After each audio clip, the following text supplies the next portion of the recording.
ہم کریں گے ہر مظلوم کی حمایت۔ السلام علیکم، میں ہوں حرین فاطمہ اور آپ دیکھ رہے ہیں حمایتی نیوز HD چینل۔ نظر ڈالتے ہیں آج کی اہم خبروں پر۔ کراچی کرنگی پولیس کی کارروائی، بینک سے رقم لے کر نکلنے والے شہریوں کو لوٹنے والا گروہ گرفتار گروہ سے اسلحہ، 2 پسٹل اور چھینی ہوئی 8,45,000 کی رقم برآمد کر لی گئی۔ ملزمان کے زیر استعمال صنعتی ایریا کے علاقے سے چھینی ہوئی 125 موٹر سائیکل بھی برآمد کر لی گئی۔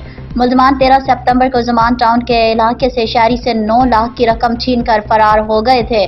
ملزمان کی واردات کی CCTV فوٹیج میں منظر عام پر آئی تھی۔ ملزمان کی گرفتاری کے لیے ضلع ٹیکنیکل ٹیم اور SHO کرنگی صنعتی ایریا کو ٹاسک سونپا گیا تھا۔ گرفتار ملزمان کی شناخت فرقان اور یشوا الیاس عرف سونو کے نام سے ہوئی۔